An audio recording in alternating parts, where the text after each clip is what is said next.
हमारे भगवानों को लेके जो भ्रांतियां फैली हुई हैं, राम भगवान के लिए, कृष्ण भगवान के लिए कि राम भगवान ने तो सीता जी का त्याग कर दिया था, तो हम राम भगवान की पूजा क्यों करें, और कृष्ण भगवान की इतनी सारी पत्नियां थी, ये सब क्या है। तो मतलब मैं ये बताना चाहती हूँ, इन सब लोगों के विषय में बताना चाहती हूँ विस्तार से। हमारे भगवानों की मजबूरियाँ थी, राम भगवान जो थे उनकी भी मजबूरी थी और कृष्ण भगवान की भी मजबूरी थी। क्या मजबूरियाँ थी, आज के इस वीडियो में यही सारी बातें मैं आपको बताने वाली हूँ। देखिए, माता सीता का जब जन्म हुआ तो वो राजा के घर पर रहीं, हजारों सालों तक वो रानी बनकर रहीं। पहले राजा के घर में जन्म हुआ, उसके बाद राजा से उनकी शादी हुई।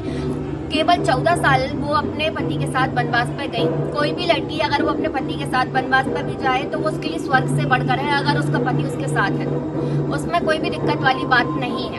उसके बाद वो उधर से लौट के आती हैं, फिर हजारों सालों तक रानी बन के रहती हैं। उसके बाद जब वो माँ बनने वाली थी, केवल उनके जीवन के 15 से 20 साल शेष रह गए थे।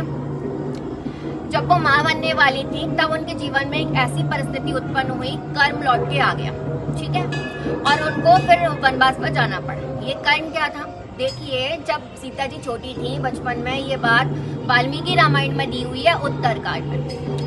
सीता जी जब छोटी थी बचपन में तो वो सहेलियों के साथ बगीचे में घूमने गई थी, तो एक कथा आती है, उसमें ये लिखा था कि 2 तोते थे, नर और मादा, वो जोड़ों में थे, युगल जोड़े थे। सीता जी की कथा कह रहे थे, राम भगवान की कथा कह रहे थे, ये सीता है, राम इनको वर नहीं आएंगे। तो सीता जी को बहुत अच्छी लगी। वो अपनी सहेलियों से कहती हैं कि इनको पकड़ो, तोतों को पकड़ो। तो उनकी सहेलियां तोते पकड़ती हैं।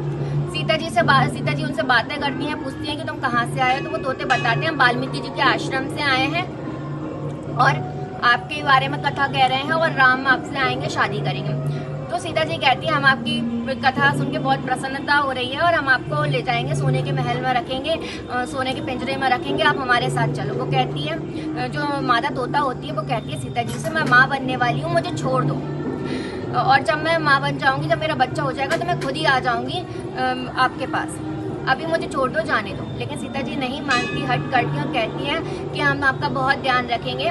तो इसी चीज में जो मादा तोता थी वो अपने पति से बिछड़ने के वियोग में रो रो के वहीं पर अपने प्राण त्याग देती है, मर जाती है।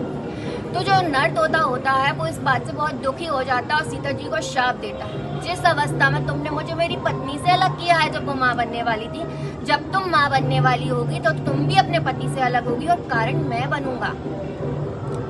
ये बातें होती हैं और फिर वो जो नर तोता होता है वो मर जाता है, और फिर वही तोता धोबी के रूप में प्रकट होता है, और वही सारी कथाएं होती हैं। जब राम की नगरी में फिर जब ये सारी बातें फैलने लगती हैं, जो धोबी था उसकी जो पत्नी थी वो काम पे गई हुई होती है, तालाब के बाहर दूसरी साइड काम करने गई होती है किसी के घर पर, और रात हो जाती है तो वो वापस नहीं लौट पाती, क्योंकि नदी चढ़ जाती है, कोई भी परेशानी आ जाती है तो वो वापस नहीं आ पाती।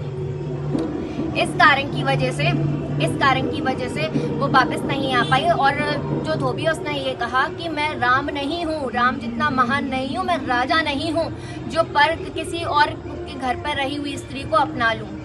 ये सारी बातें पूरे नगर में फैल जाती हैं, क्योंकि जब राम भगवान थे वो सब जगह अपनी जो प्रजा है उसमें जो दूत होते थे उनको भेजते थे जगह जगह पता करने के लिए, पता करके कि हमारे बारे में, हमारे सीता के बारे में, लक्ष्मण के बारे में, मेरे बारे में, सबके बारे में, पूरे परिवार के बारे में जनता क्या सोचती है।